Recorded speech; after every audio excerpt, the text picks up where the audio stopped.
자, 오늘도 새롭게 부어주시는 은혜에 감사하며 또한 다시 한번 서로 기쁨으로 인사 나누시겠습니다. 할렐루야! 감사합니다. 이제 하계대성의 셋째 날을 이제 맞이하게 되었습니다. 우리의 육신은 연약하여서 피곤하다 느껴질지라도 말씀이 부어주시는 아버지의 사랑과 그 은혜로 우리의 심령은 또한 그 심령이 우리의 육신까지도 변화하여서 온전히 기쁨과 감사를 누리는 귀한 대성회의 시간이 되실 줄로 믿습니다. 어제 우리가 선교 보고를 통해서 또 다시 한번 아버지의 풍성한 은혜를 나눈 가운데 있는데요. 그 시간에 우리 창원과 부산과 또 대구에서 온 우리 청소년들과 함께 중등부와 고등부는 또 다른 은혜, 청소년들만의 은혜의 시간을 보낸 가운데 있습니다. 그 모든 시간 가운데 하나님께서 우리 전 세대 모든 사람들에게 부어주신 은혜를 더욱더 풍성히 하기 위하여서 교역자들 분들과 선생님들께서 아주 열심히 준비한 가운데 우리 청소년들에게 딱 맞는 정말 좋은 환경에서 아버지의 은혜를 풍성히 누리는 귀한 시간이 있었습니다. 오늘도 그렇게 각 세대마다 전 세대의 모든 사람들 남김없이 하나도 빠짐없이 하나님의 은혜를 풍성히 누리는 귀한 하계대성의 셋째 날이 되게 하여 주실 줄로 믿습니다. 그러한 믿음으로 오늘도 마음을 합하여 함께 기도하시고 뜨겁게 찬양 드리시겠습니다. 기도하시겠습니다. 온 우주 만물과 만인간의 생사화복을 주관하시는 살아계신 하나님 아버지, 귀한 한날 특별히 우리 각 개인과 가정마다도 가지고 있는 많은 기도 제목들을 안고서 이 자리에서 아버지의 자녀된 자들로서 하나님의 은혜를 더욱더 풍성히 누리기 위하여 모일 수 있도록 우리의 마음과 환경을 주장하여 주시는 은혜에 진심으로 감사를 드립니다. 전 세계에서 달려나온 모든 이 발걸음들 아버지께서 보시고 기뻐하실 때에 우리가 더욱더 그 기쁜 모습을 믿음의 눈으로 바라보며 하나님께 감사로 찬양드리고 영광 돌려드리는 귀한 우리의 시간이 다 될 수 있도록 인도하여 주시옵소서. 이 대성의 은혜의 시간이 우리가 각자 삶의 터전에서 또한 우리의 사역의 현장에서 남김없이 더욱더 풍성하게 성령님의 능력으로 배가 되어서 은혜로 나타나게 하여 주심을 믿고 우리가 더욱더 뜨겁게 간구하며 찬양하는 귀한 모든 시간 될 수 있도록 아버지여 역사하여 주시옵소서.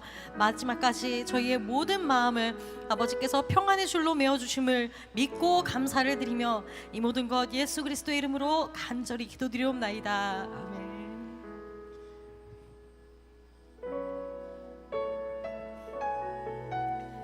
우리의 소망 되신 주만을 바라보는 귀한 날들이 다 될 줄로 믿으며 함께 찬양 드리시겠습니다.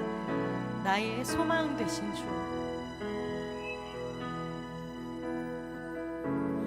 나의 소망 되신 주, 주를 바라봅니다.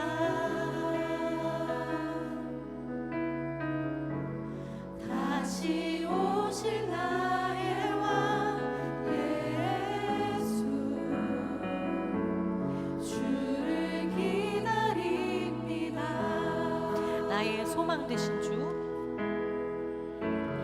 나의 소망 되신 주, 주를 바라봅니다.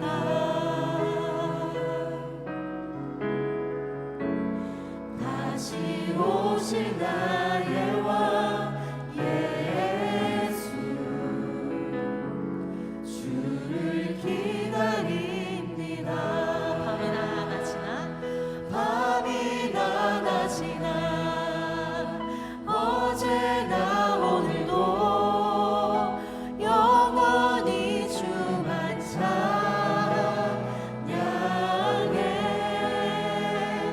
괴롭고 슬플 때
주만 바라보기 원합니다. 밤이나 낮이나 밤이나 낮이나 어제나 오늘도 영원히 주만 찬양해.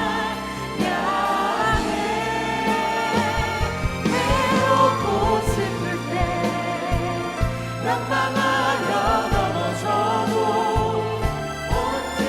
우리가 영원히 주만 찬양할 것을 믿음으로 고백하십니다. 밤이나 낮이나 밤이나 낮이나 어제나 오늘도 영원히 주만 찬양해.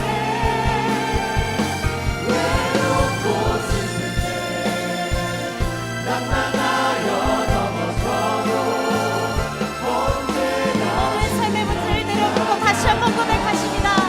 밤이나 낮이나 밤이나 낮이나 어제나 오늘도 영원히 주만 찬양해. 외롭고 슬플 때 낙망하여 넘어져도 언제나 주만 찬양하겠네. 언제나 주만 찬양. 우리가 날마다 영원히 언제나 주만 찬양하겠네. 할렐루야.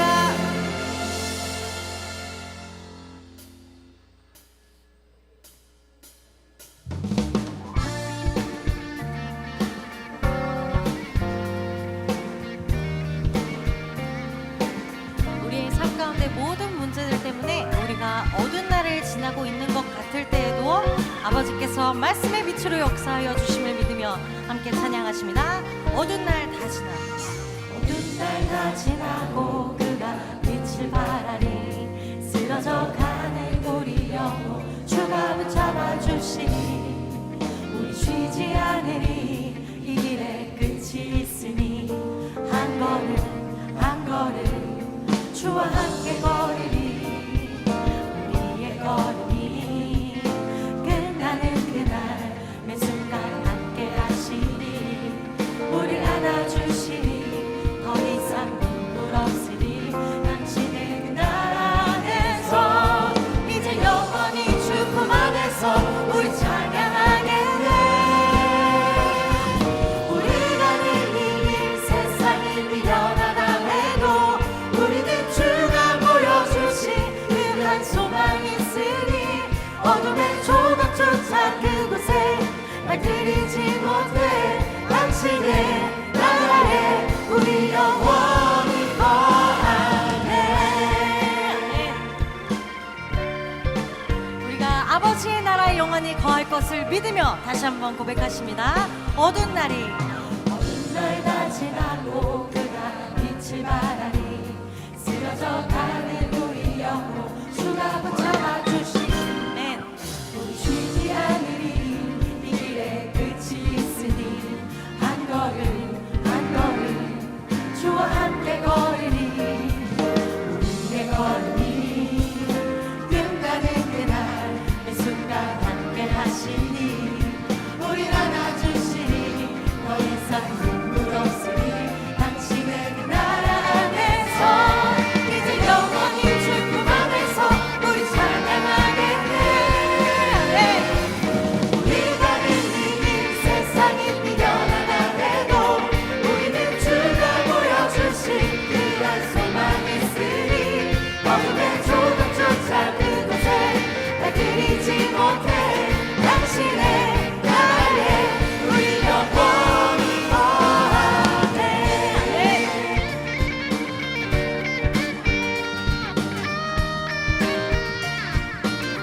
세상이 우리의 길을 미련하게 본다 할지라도 우리는 영원히 십자가의 도만을 따라갈 줄을 믿으며 함께 고백하십니다. 우리 가는 이 길이 우리 가는 이 길 세상이 미련하다 해도 우리는 주가 보여주신 그 한 소망이 있으니 어둠의 조각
황무지와 같은 삶 가운데서도 오직 거룩한 나라를 이뤄가는 백성들 다 되실 줄로 믿습니다. 황무지가 장미꽃같이 피는 것을 볼 때에 우순함에 노래 부르며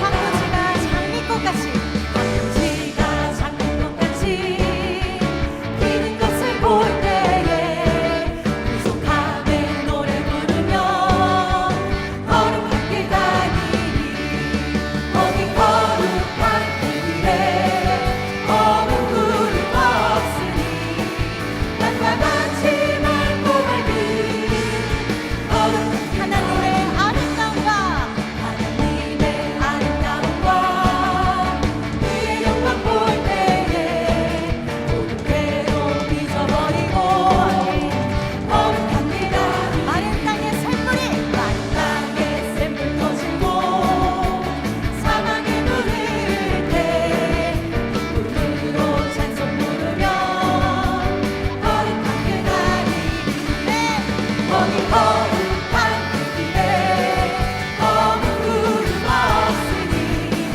낮과 같이 맑고 밝은 거룩한 길 다니니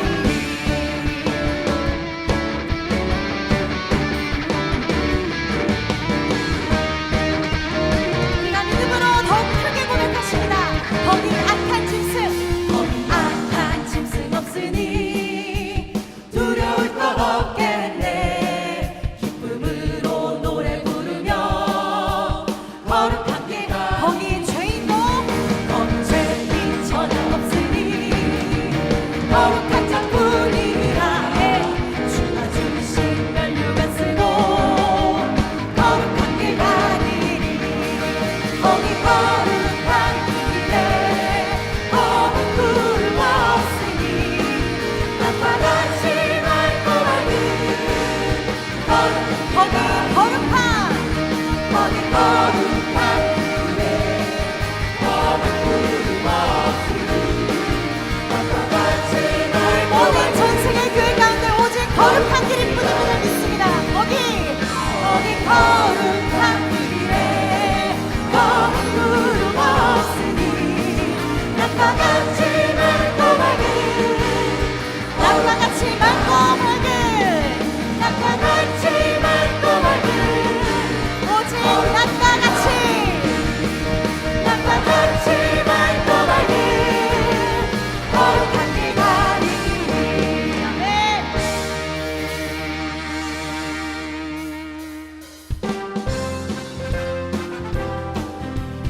우리가 그렇게 말씀의 빛 가운데 나아가게 하여 주시는 성령님의 능력을 생각하시며 함께 찬양하십니다. 은혜가 풍성한 은혜가 풍성한 하나님을 믿는 자 한 사람 한 사람 어제나 오늘도 언제든지 괜찮고 보호해 주시네 은혜가 풍성한 하나님을 믿는 자 한 사람 한 사람 어제나 오늘도 언제든지 괜찮고 보호해 주시네 주여 성령의 은사를 오늘도 내려 주소서 성령의 뜨거운 불길로서 오늘도 주밖에 정욕과 죄악에 정욕과 죄악에 물든 맘을 생명의 물길로 태우사 정결케 하소서 태우소서 우리가 3절로 찬양하십니다. 희생의 희생의 제물로 돌아가신 우리 주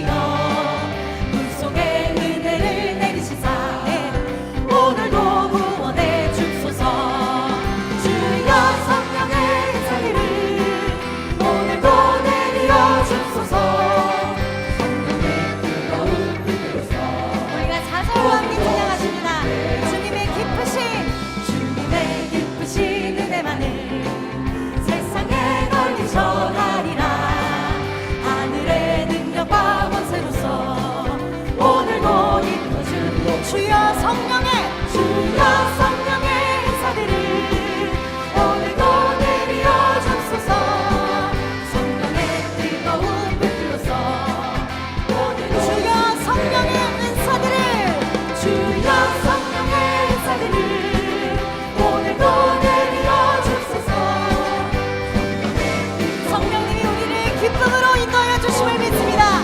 주여 성령의 성령의 은사를 오늘도 내려 주소서. 오늘도 충만케 하소서. 할렐루야.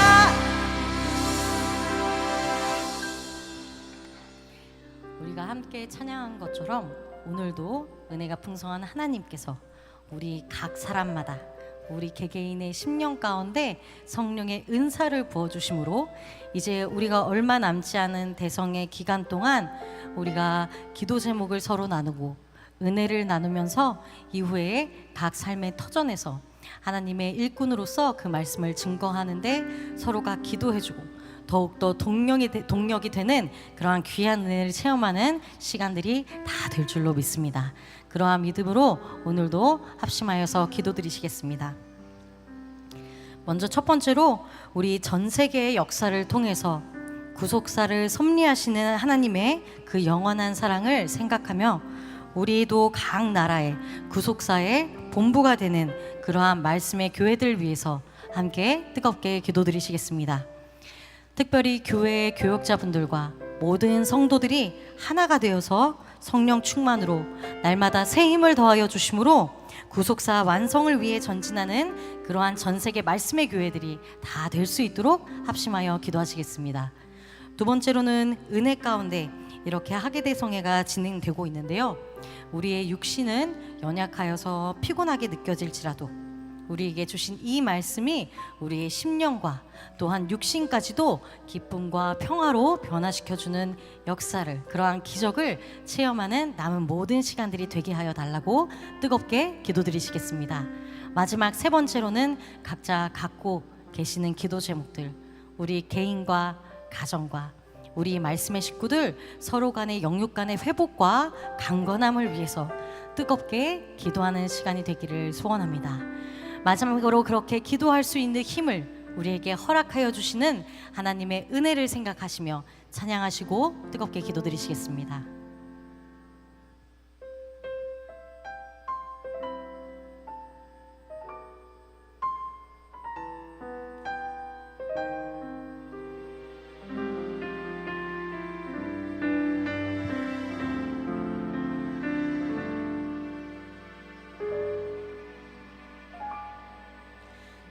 지으신 이가 하나님, 나를 부르신 이가 하나님, 나를 보내신 이도 하나님, 나의 나 된 것은 다 하나님 은혜라.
부르시니라 하나님 나를 보내시니도 하나님 나의 나 된 것은 다 하나님 은혜라 달려갈 길 달려갈 길 다가도록 나의 마지막 호흡 다하도록 나로 그 십자가 붙게 하시니 나의 나 된 것은 다 하나님 은혜라 하나님의 한량없는 은혜를 생각하시며 찬양하십니다. 한량없는 은혜 아플 길 없는 은혜 내 삶을 에워싸는 하나님의 은혜 우리가 어떤 길도 주저함 없이 나 주저함 없이 그 땅을 밟음도 나를 붙드시는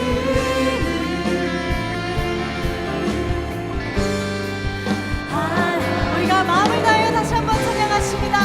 한량없는 아버지의 은혜를 한량없는 은혜 아플 길 없는 은혜 우리의 삶을 빈틈없이 내 삶을 에워싸는 하나님의 은혜 담대함을 나 주저함 없이 그 땅을 밟음도 나를 붙드시는 하나님의 은혜 우리가 믿음의 두 손을 높이 드시고 아멘 할렐루야 성창하시고 기도드리시겠습니다.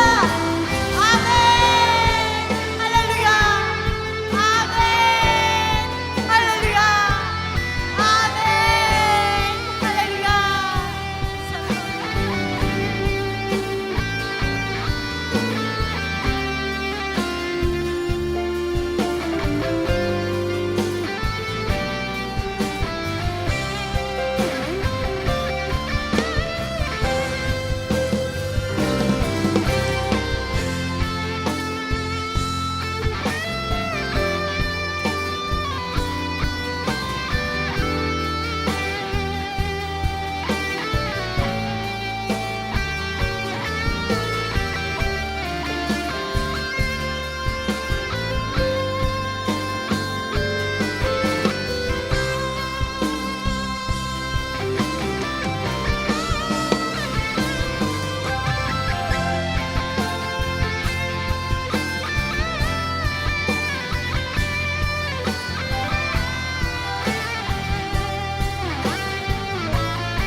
사랑과 은혜가 한이 없으신 살아계신 아버지 하나님, 아버지 하나님의 눈물과 사랑과 은혜로 세워진 이곳 여주 평강제일연수원에 원근 각지에 흩어져 있던 믿음의 자녀들을 불러 모아주시고 2024년도 하계 대성회를 당신의 강력한 주권으로 개최하게 하여 주심에 진심으로 감사드리옵나이다. 이곳에 모인 성도들 한 명 한 명의 마음을 일일이 헤아려 주시고 이번 대성회를 통해 무거운 인생의 짐을 십자가 아래 다 내려놓고 하나님이 허락하신 사명의 멍에를 메고 다시 힘차게 출발하는 은혜가 있게 하여 주시옵소서. 지금으로부터 17년 전 2007년 10월 27일 바로 이 자리에서 일어난 구속사 시리즈 1권 창세기의 족보 출판 감사 예배의 감동을 이 시간 다시 떠올리길 소원합니다. 하나님의 사람으로부터 받은 구속사 시리즈에 대한 첫사랑, 첫 감동, 첫 열정을 이 시간 다시 회복하게 하여 주시옵소서. 그때로부터 17수의 해, 만세수 승리의 해 2024년을 우리에게 허락해 주셨사오니 이번 하계 대성회를 통해 영육간 전쟁에서 완전한 17수의 승리를 거두게 하여 주시옵소서. 이 시간 선교사님으로부터 귀한 구속사 복음의 은혜를 받길 원합니다.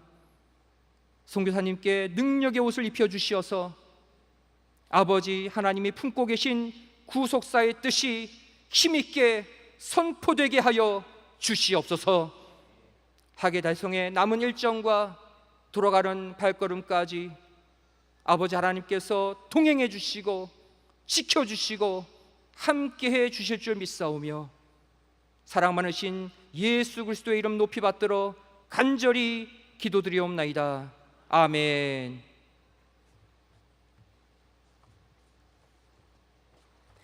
네, 오늘 우리를 대표해서 기도해 주신 목사님은 LA 이스턴 라이트 교회 담임 목사이신 박희창 목사님이십니다. 오늘 강의 6번째 시간 본문 말씀 봉독하도록 하겠습니다. 본문은 민수기 27장 8절부터 11절 말씀입니다. 민수기 27장 8절부터 11절 말씀 제가 봉독하도록 하겠습니다. 너는 이스라엘 자손에게 고하여 이르기를 사람이 죽고 아들이 없거든 그 기업을 그 딸에게 돌릴 것이요 딸도 없거든 그 기업을 그 형제에게 줄 것이요 형제도 없거든 그 기업을 그 아비의 형제에게 줄 것이요 그 아비의 형제도 없거든 그 기업을 가장 가까운 친족에게 주어 얻게 할지니라 하고 나 여호와가 너 모세에게 명한 대로 이스라엘 자손에게 판결의 율례가 되게 할지니라. 이는 하나님의 말씀이니라. 아멘. 오늘 강의 여섯 번째 강의의 제목은 언약 확신의 열매 기업을 잇는 판결 율례입니다. 정희숙 선교사님 말씀 증거하실 때 큰 은혜 받으시는 시간 되시기 바라겠습니다.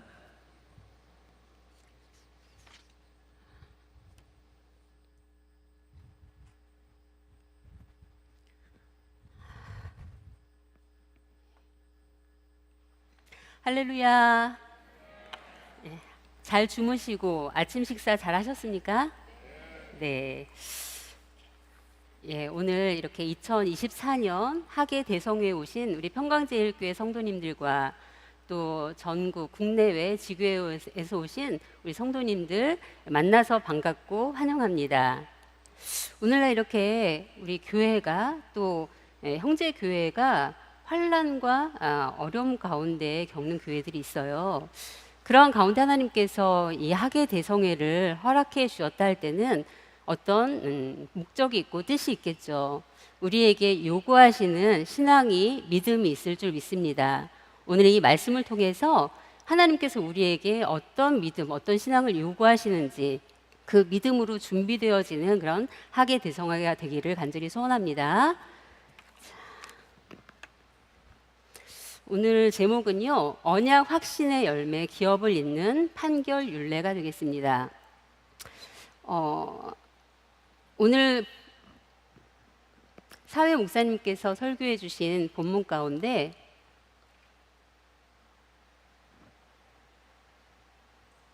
한 번에 안 되네요. 네, 그냥 할게요.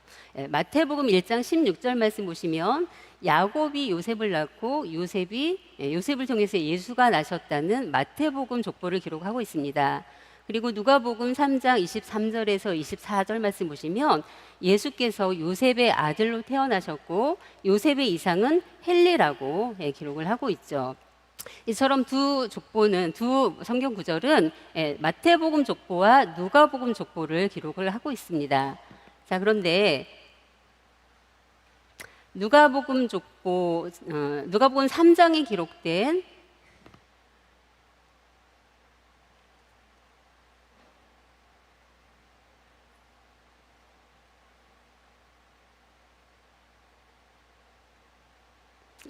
누가복음 3장 전체 기록된 누가복음 족보와 마태복음 1장 전체 기록된 이 마태복음 족보를 보면요, 아브라함부터 다윗까지는 이름이 같아요.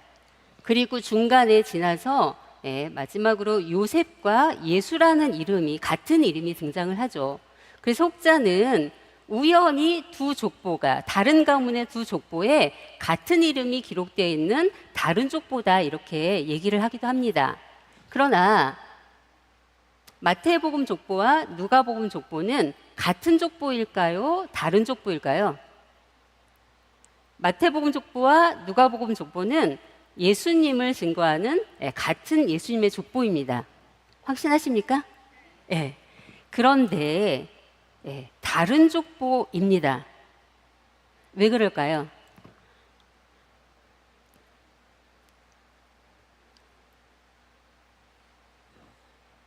아이고.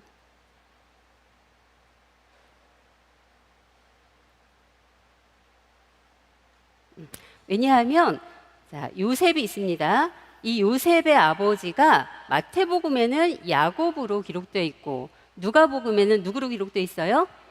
헬리로 기록되어 있기 때문이죠. 한 사람의 아버지가 두 명이 있을 수 없기 때문에 다른 족보라는 거죠. 그러나 분명한 것은 이 두 족보, 누가복음 족보나 마태복음 족보는 분명히 예수님께서 메시아 되심을 증거하는 예수 그리스도의 족보라는 것을 우리는 기억해야 합니다. 그렇다면 이 요셉의 아버지가 둘이라는 것을 이것을 어떻게 해석을 할 것인가? 이것은요, 첫 번째로 신학자들이 여러 가설을 제시를 했는데요. 첫 번째 가설은 동인 이명설입니다. 이것은 두 개 이상의 이름을 가진 한 사람이 있다라는 거죠. 그러니까 한 사람이 여러 이름을 가지고 있다라는 거예요. 예를 들어서 사도행전 1장 23절 말씀 보시면 예수님을 배신한 가룟 유다 대신에 사도로 들어가기 위해서 두 사람을 천거하게 되는데 그 중에 한 사람이 바사바라고도 하고 별명은 유수도라 하는 요셉이라는 사람이 있었다 말씀하고 있어요. 그러니까 요셉이라는 사람의 다른 이름이 바사바라고도 하고 유수도라고도 한다는 거죠. 이처럼 요셉의 아버지 야곱의 다른 이름이 헬리였다라고 주장을 하는 것이죠. 두 번째 가설은 형사취수법입니다. 이것은 요셉의 어머니가 아버지가 둘이 있었다라는 주장이에요. 이것은 신명기 25장 5절에서 10절 말씀에 근거하고 있는데요. 바로 형사취수법, 계대결혼법을 말씀하는 것이죠. 창세기 38장에 보시면 창세기 38장에 야곱에게 12아들이 있었는데 네 번째 아들이 누구죠? 유다. 유다에게는 아들이 둘이 있었습니다. 장자의 이름이 엘이고 차자의 이름이 오난이에요. 엘은 가나안 여인 다말과 결혼을 했는데 이 엘은 하나님 보시기에 악을 행함으로 하나님께서 엘을 죽이셨어요. 그래서 유다는 이 엘의 가문과 기업을 얻게 하기 위해서 차자인 오난을 형수인 다말에게 들어가게 했죠. 그러나 이 오난은 형수인 다말에게 들어갔을 때 그 씨가 자기의 것이 되지 않을 줄 알고 땅에 설정했다, 이렇게 성경은 말씀하고 있습니다. 이처럼 이 형사취수법에 의해서 요셉의 어머니가 첫 번째 남편인 헬리에게 아들이 없자 가까운 친척인 야곱을 통해서 요셉을 낳았다, 이렇게 주장을 하는 것이죠. 그러나 원로 목사님께서 구속사 시리즈를 통해서 우리에게 가르쳐 주신 구속사적 입장에서 볼 때는요, 기업을 잇는 판결 율례에 따른 것입니다. 이 문제를 성경적으로 해결할 수 있는 것은 이 기업을 잇는 판결 율례밖에 없습니다. 자, 그렇다면 첫 번째로 기업을 잇는 판결 율례는 어떻게 제정되었는지 살펴보면요. 광야 시대에 슬로보앗의 딸들을 통해서 딸들 때문에 이 규례가 제정이 되었는데요. 첫 번째 광야 생활을 할 때 광야 말기인 41번째 모압 형제에 진쳤을 때 이스라엘 백성들은 여러 가지 사건을 겪게 됩니다. 그 첫 번째가 모압 여인과 음행한 사건으로 이스라엘 백성들 24,000명이나 죽는 사건이 벌어지죠. 그리고 두 번째는 2차 군인 계수를 실시했습니다. 민수기 26장 1절에서 2절 말씀 보시면 연병 후에 하나님께서 20세 이상으로 능히 싸움에 나갈 만한 자를 계수하라, 2차 군인 계수를 명령을 하셨습니다. 여기 연병 후라는 것은요, 모압 평지에서 음행 사건으로 인해서 징벌을 받은 직후를 말씀하고 있는 거예요. 그래서 2차 군인 계수가 이루어진 것은 이렇게 이스라엘 백성들 가운데 신앙적으로나 또 도덕적으로 이렇게 정결을 한 정화 운동을 한 이후에야 이 2차 군인 계수가 이루어질 수 있었다는 것을 알 수 있죠. 왜냐하면 이제 이스라엘 백성들은 가나안 땅, 언약의 땅에 들어가야 하는데 이 언약의 땅은 순결한 자만 들어갈 수 있다는 것을 우리에게 가르쳐 줍니다. 그리고 2차 군인 계수를 한 이후에 이제 기업을 각 지파에게 공평하게 분배를 해주는데요. 민수기 26장 53절에서 55절 말씀 보시면 이 명수대로 그들의 계수함을 입은 수대로 그들의 조상 지파의 이름을 따라서 기업을 얻게 하라, 이렇게 말씀을 하고 있죠. 이 말씀은 지금 이스라엘 백성들이 가나안 땅에 들어가기 전이죠. 가나안 땅에 들어가기 전이지만 가나안 땅에 대한 기업의 분배가 이루어졌어요. 이것은 기업 분배를 받은 백성들로 하여금 내가 이제 가나안 땅에 들어가면 가나안 땅이 나의 기업이 있구나. 하나님께서 그래서 반드시 가나안 땅에 우리를 들어가게 해주셨으면 좋겠다 하는 이러한 하나님께서 약속하신 가나안 땅에 대한 그 언약이 성취되기를 간절히 고대하는 마음을 갖게 하기 위한 계기가 되었던 거예요. 자, 그런데 이 민수기 26장 4절 말씀 보시면 계수할 때 계수의 대상에 대해서 말씀하고 있죠. 20세 이상 된 자를 계수하라고 말씀하고 있어요. 여기 20세 이상 된 자라고 할 때 히브리어가 벤이 사용됐는데 이 벤은 남성형으로 쓰였어요. 그러니까 계수의 대상이 누구라는 거죠? 예, 본래 기업 상속의 대상이 이스라엘 11지파, 레위 지파를 제외한 20세 이상의 남자만 해당된다라는 것을 알 수 있어요. 그래서 이때 20세가 되기 이전인 남자라 할지라도, 그리고 여자들은 이 계수에 포함되지 않았죠. 그리고 그렇기 때문에 그들에게는 기업이 분배가 되지 않는 거예요. 자, 그런데 므낫세 지파 가운데 므낫세의 현손 슬로보앗이라는 사람이 있었습니다. 이 슬로보앗에게는 아들이 없이 딸만 5명을 두고 광야에서 죽게 되죠. 그 딸들의 이름이 이 2차 군인 계수에서 거론되고 있어요. 민수기 36장 11절에서 12절 말씀 보시면 그 5딸들의 이름이 기록되어 있습니다. 말라, 디르사, 호글라, 밀가, 노아. 이렇게 정확하게 5딸들의 이름이 기록되어 있는 것은 이 딸들을 통해서 하나님께서 하시고자 하시는 일들이 있다는 것을 우리는 알 수 있죠. 아까 기업 분배 대상이 누구라고 말씀드렸어요? 20세 이상의 남자. 그런데 슬로보아 집안에는 아들이 없죠.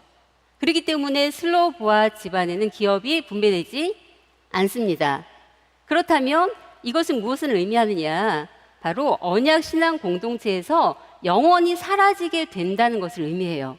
그래서 이 슬로보아의 5딸들은 이러한 불합리함을 모세를 찾아가서 탄원을 합니다. 민수기 27장 3절에서 5절 말씀 보시면 우리 아버지가 아들이 없이 광야에서 죽었지만 우리 아버지가 죽은 것은 여호와를 거스려서 반역죄로 죽은 것이 아니다라는 거예요.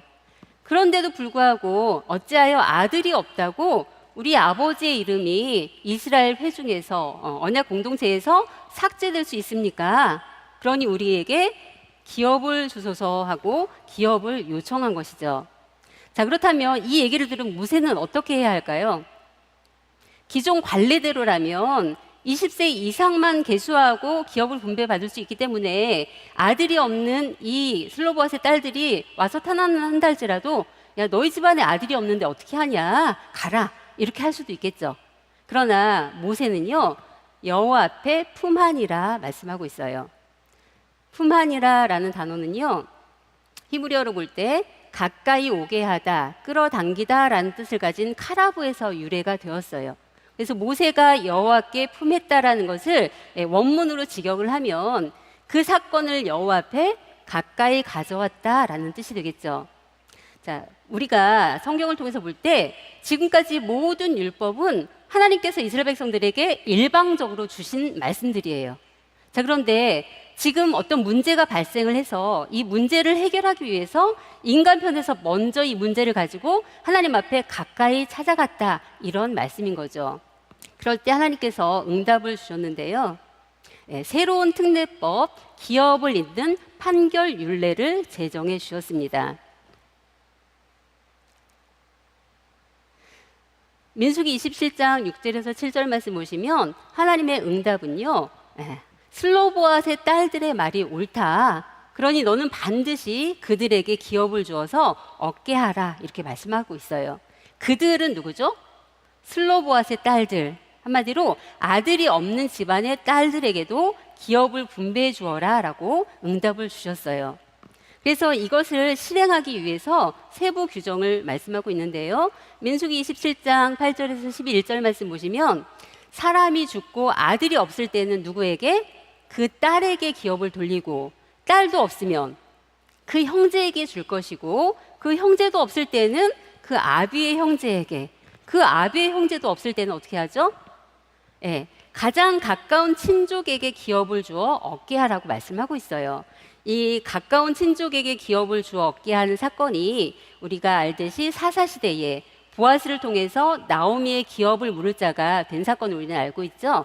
이 말씀대로 기업을 잇는 판결 율례를 주셨는데, 이것은 오늘날 우리에게 있어서 특례법과 같이 이 법이 이스라엘 백성들에게 있어서 기업을 잇는 특별한 판결 율례가 된 거예요. 자, 그런데 문제가 있습니다. 그럼 이것은 어떻게 이렇게 이루어질 수 있었느냐? 바로 슬로보앗의 딸들이 가진 그 말씀에 대한, 언약에 대한 확신이 있었기 때문에 그 확신의 열매가 바로 기업을 잇는 판결 율례로 주어지게 된 것이죠. 자, 그런데 문제가 발생합니다. 딸이 기업을 얻을 경우 이 딸이 시집을 가요?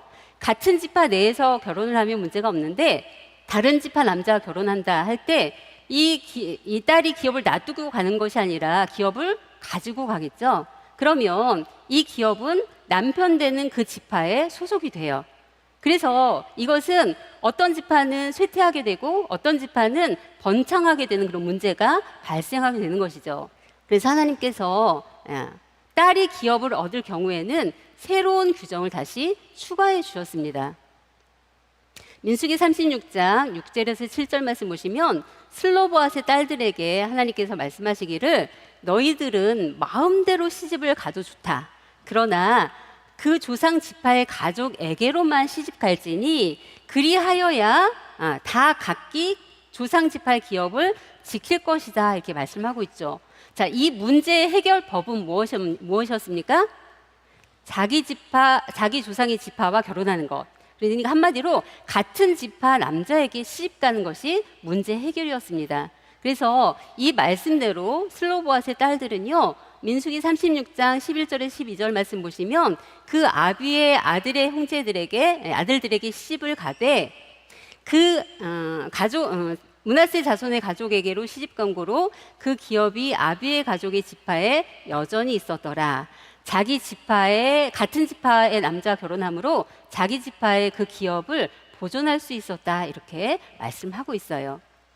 이것은 훗날 여호수아가 가나안 땅에 들어간 이후에 여호수아 17장 5절에서 6절 말씀 보시면 므낫세 지파에게 10분깃을 여호수아가 나눠주게 돼요. 이것은 므낫세의 여손 누구죠? 슬로보앗의 딸들이 그 남자 아들들과 같이 기업을 얻은 까닭이다. 이렇게 말씀하고 있습니다. 그래서 본래는 서편의 므낫세 반지파에게는요 6분깃만 분배가 됐어요. 그런데 이 기업을 잇는 판결 율례 때문에 이 슬로보앗의 딸들에게도 기업이 분배가 되어서 10분깃으로 재조정하여서 므낫세 지파에게 분배되었던 것을 알 수 있습니다.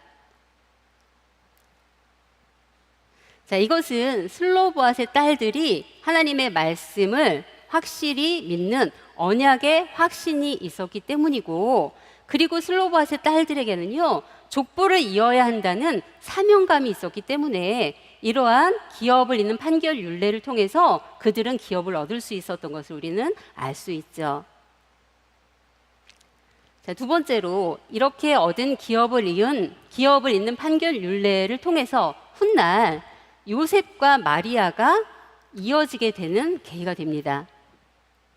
우리가 누가복음 족보를 통해서 헬리의 족보를 살펴봤는데요. 이 마리아는 헬리의 딸이에요. 그런데 이 마리아의 집안에는 아들이 없었던 것이죠. 그래서 이 마리아는 아버지 헬리의 기업을 딸인 마리아가 상속하게 됩니다. 그리고 이 기업을 잇는 판결 율례를 따라서 유다 지파인 마리아는 유다 지파인 요셉과 결혼을 한 것이죠. 그래서 이 요셉은 마리아의 아버지인 이 헬리의 사위가 되어서 마리아의 족보, 곧 헬리의 족보를 잇게 된 거예요. 이어갈 수 있게 된 거죠. 그래서 마리아 가문의 족보인 이 누가복음의 족보와 요셉 가문의 족보인 마태복음의 족보가 이 마리아와 요셉을 통해서 하나로 만나는 신비로운 만남이 있을 수 있게 된 것이죠. 이것은 슬로보앗의 딸들의 신앙이 약 1400년이 지난 이 마리아에게 이어졌기 때문입니다. 자, 그렇다면 이 족보를 얻기 위해서 슬로보앗의 딸들은 모세를 통해서 하나님께 기업을 잇는 판결 율례를 받았어요. 그래서 기업을 이을 수 있었고 족보를 이어갈 수 있었죠. 그렇다면 왜 이렇게 족보가 중요한가? 제가 정씨인데요. 저희 아버님도 저희 어렸을 때 너희는 나라 정시에 우곡궁파의 몇 대 손이다, 이러한 교육을, 밥상머리 교육을 많이 시키셨어요. 그렇듯이 이 이스라엘 백성들도 족보를 굉장히 중요하게 생각했기 때문에 자신을 소개할 때 자신의 몇 대, 한 3, 4대의 그런 조상까지 거슬러 올라가서 나는 누구의 몇 대 손이다, 이렇게 소개를 하기도 하죠. 에스라가 그랬습니다. 에스라는요, 에스라 7장 1절에서 5절 말씀 보시면 2차 바벨론 포로 귀환의 지도자로서 자신의 지도권을 강조하기 위해서 16대 손까지 거슬러 올라가서 자신이 아론의 16대 자손임을 증거를 하고 있죠. 이처럼 에스라가 이 족보를 중요하게 생각하고 있었던 것처럼 바벨론에서 귀환한 이스라엘 백성들도 포로에서 귀환할 때 이 족보를 굉장히 소중하게 간직하고 있었어요. 그런데 느헤미야 7장 6절에서 63절에서 64절 말씀 보시면 제사장 중에서 계보 중에 자기 이름을 찾아도 얻지 못한 사람들이 있었죠. 그래서 그 제사장의 직분을 행하게 하지 못하게 하셨다, 이렇게 말씀하고 있어요. 한마디로 제사장이라는 자신의 족보를 증명하지 못한 제사장은 어떻게 됐습니까? 파면을 당하게 되는 경우도 있었습니다. 이처럼 족보를 굉장히 중요하게 생각했고 족보를 통해서 하나님께서 그 뜻을 이어가게 하셨던 거죠. 자, 그렇다면 이렇게 족보가 중요한 이유는 무엇인가? 바로 기업 분배가 무엇을 통해서 이루어지기 때문이에요? 기업 분배는요, 계수되어 기록된 족보대로 기업 분배가 이루어지기 때문에 이 족보가 그렇게 중요하다는 것을 알 수 있어요. 자, 그래서 우리 결론적으로 맺으면요, 우리 교회도 이스라엘 백성들이나 또 슬로보아스의 딸들이 이렇게 족보를 중요하게 생각하고 사모함으로 족보에 오르는 그러한 기업을 잇는 판결 윤례를 받았는데, 오늘날 우리도 족보가 굉장히 중요하죠. 어떤 족보요? 교회의 공동의의 명부. 교회의 공동의의 명부 쉽게 생각하지 않으셨으면 좋겠어요. 이것은 하늘에 우리의 기업이 있느냐 없느냐의 문제라는 것을 기억하시기 바랍니다. 그래서 마지막 때도요, 결론적으로 보면 계수하는 역사가 있다는 것을 우리는 기억해야만 합니다. 이스라엘 백성들이 출애굽할 때 가나안 땅에 들어가기 전에 이 기업 분배를 위해서 계수하는 역사가 있었죠. 마찬가지로 천국에 들어가기 전에 반드시 계수하는 역사가 있을 것이다, 성경은 말씀하고 있어요. 시편 87편 6절 말씀 보시면 여호와께서 민족들을 등록하실 때에 그 수를 세신다라고 말씀하고 있죠. 여기 등록하실 때라는 단어에 히브리어는 카타브라고 하는데요, 기록하다, 명부에 올리다, 이런 뜻을 가지고 있어요. 그러니까 한마디로 수를 세는 목적이 무엇이라는 거죠? 명부에 올리기 위해서, 족보에 올리기 위해서 하나님께서 마지막 때에도 수를 세신다라고 말씀하고 있는 것이죠. 또한 히브리서 12장 23절 말씀에도 하늘에 기록한 장자들의 총회가 있다라고 말씀하고 있어요. 그러니까 하늘의 장자들의 총회가 있는데 이 총회가 기록되어 있다라고 말씀하고 있죠. 여기 기록한 헬라어로 아포그리포라고 하는데요, 아포그라포, 그 뜻은 역시 등록하다, 조사하여 등록하다라는 뜻이에요.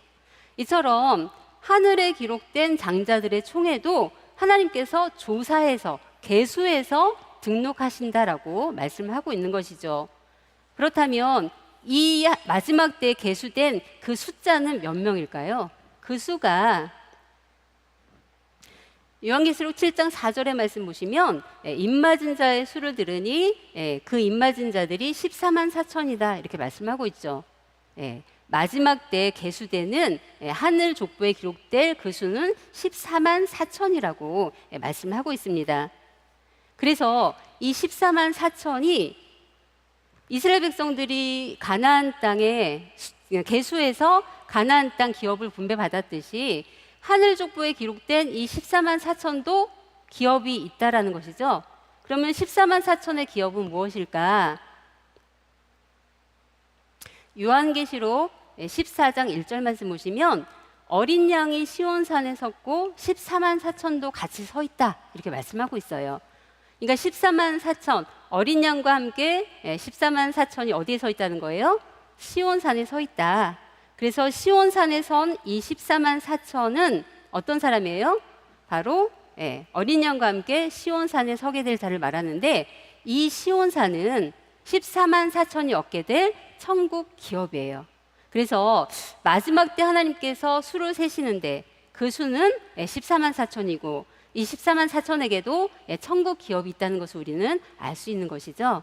그래서 14만 시온산에 선 14만 4천은 천국 기업을 얻었어요. 그래서 우리도 반드시 이 숫자에 들어가야 한다는 것을 믿으시기 바랍니다. 자, 그렇다면 우리가 어떻게 천국 기업을 얻을 수 있는 그 숫자에 들어갈 수 있을까? 자, 가만히 생각해 보면, 자, 슬로보아스의 딸들 어떤 조건을 봤을 때는 그 수에 들어갈 수 없는 그런 조건을 가지고 있는 사람들이었죠. 그러나 제2차 군인 계수에 그들의 딸 그 이름들이 성경에 기록되어 있고 계수에 들어갔어요. 그래서 기업을 분배받을 수 있었죠.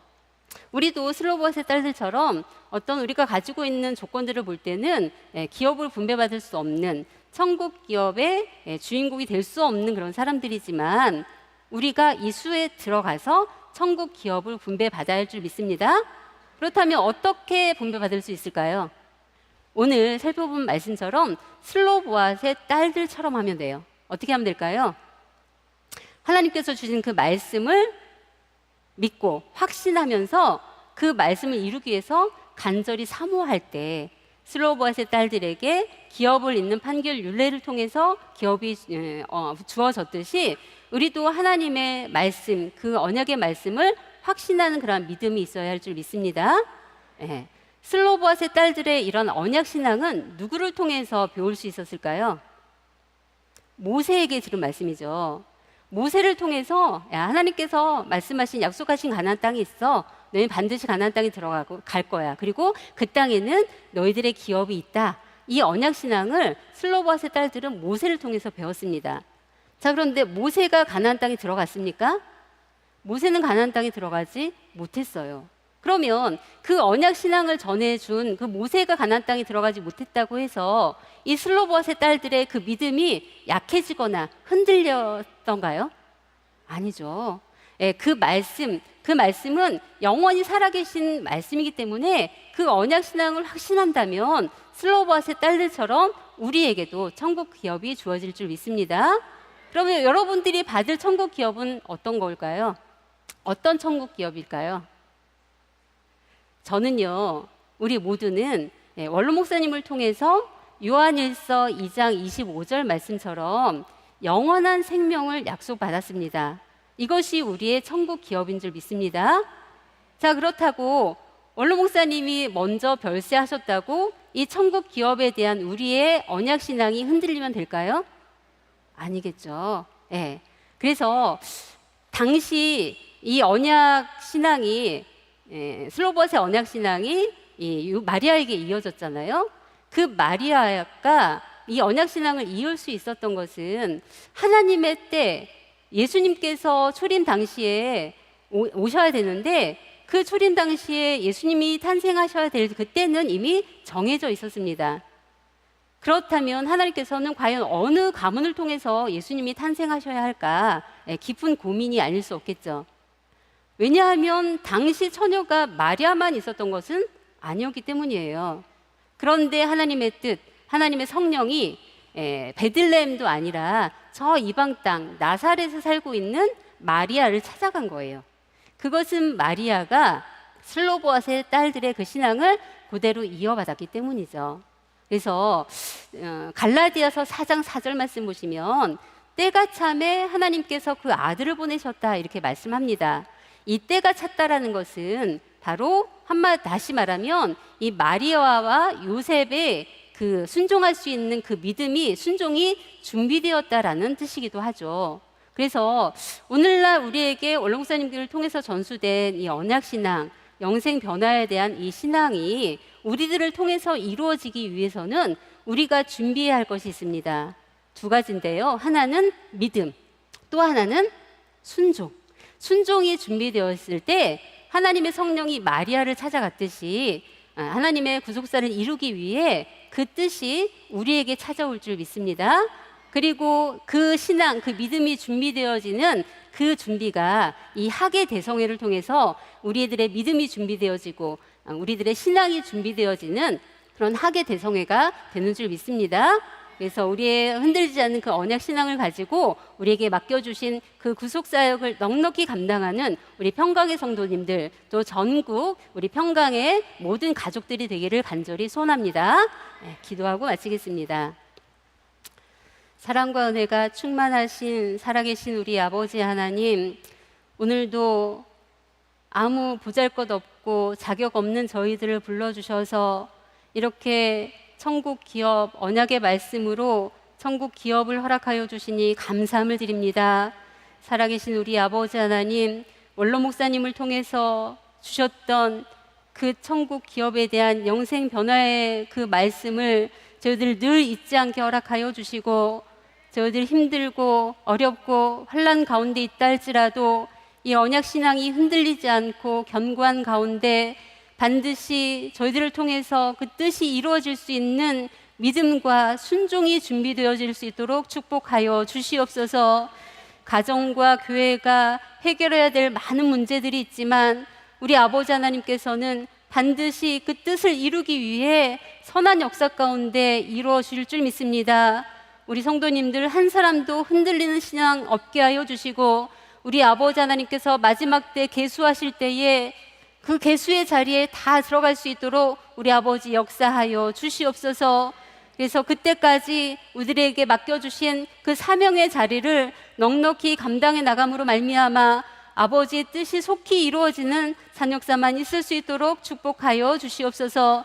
남아있는 모든 학예대성의 일정에도 우리 아버지의 선한 뜻이 함께하여 주셔서 강사님들을 통해서 주시는 말씀이 저희들 마음속 깊이 새겨지게 하시고 또한 깨닫게 하여 주시고 준비되어지는 신앙이 될 수 있도록 역사하여 주셔서 아버지께서 준비하시고 예비하신 그 뜻을 저희들을 통해서 넉넉히 이루어갈 수 있도록 축복하여 주시옵소서. 기도하는 대로 이루어질 것을 믿사오며 사랑과 은혜가 충만하신 예수님의 이름으로 감사 기도 올리옵나이다. 아멘. 감사합니다.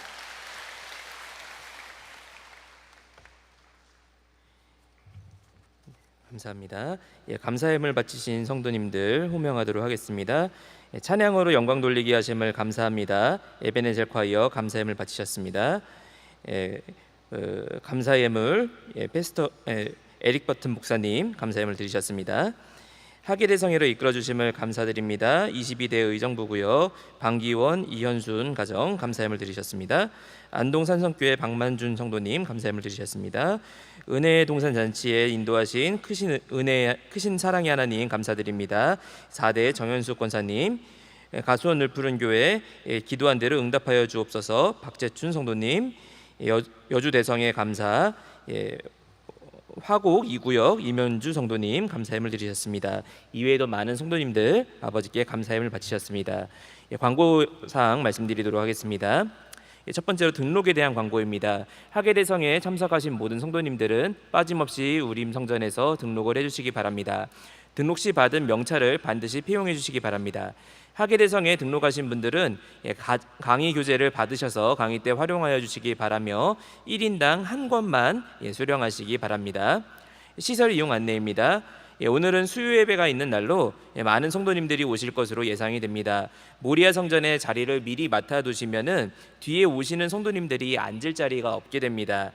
뒤에 오시는 성도님들을 위해서 앞쪽부터 차례대로 앉아주시기를 바라겠습니다. 의무실은 등록처인 우림성전 안에 있습니다.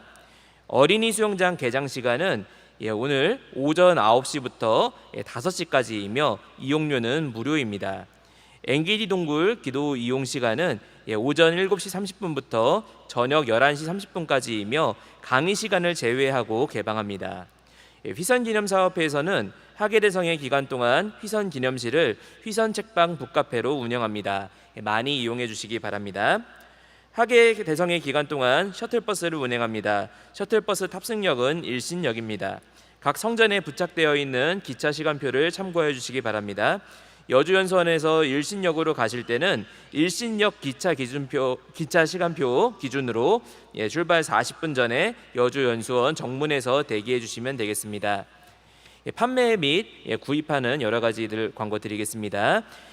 브엘세바 간식 부스는 7월 31일 수요일까지만 판매합니다. 내일 8월 1일에는 판매하지 않으니 참고해 주시기 바랍니다. 남선 마트에서 판매하는 공산품은 내일까지 구매 가능합니다. 두 번째로 식권 환불은 8월 1일 목요일 오전 9시까지 여주 시온성전 3층 식당 앞에서 해주시기 바랍니다. 서울에서는 환불이 불가능하오니 반드시 하계대성의 기간 내에 여주에서 환불해 주시기 바랍니다. 교보문고에서 구속사 시리즈와 근현대사 시리즈 등 전 도서를 약 30% 할인 가격으로 판매합니다. 해외 성도님들을 위해 영문판 구속사 시리즈도 준비되어 있습니다. 카드 결제와 택배도 가능하오니 많은 이용 바랍니다. 책 판매처에서 책을 구매하고 맡기신 분들은 꼭 찾아가 주시기 바랍니다. 이상으로 광고 말씀 다 드리고 잠시 20분 동안 휴식하는 시간 가지고 20분 뒤에 강의 7번째 시간으로 모이도록 하겠습니다. 화장실 다녀오시고 각자 일 보신 뒤에 20분 뒤에 다시 강의 7번째 시간 시작하도록 하겠습니다.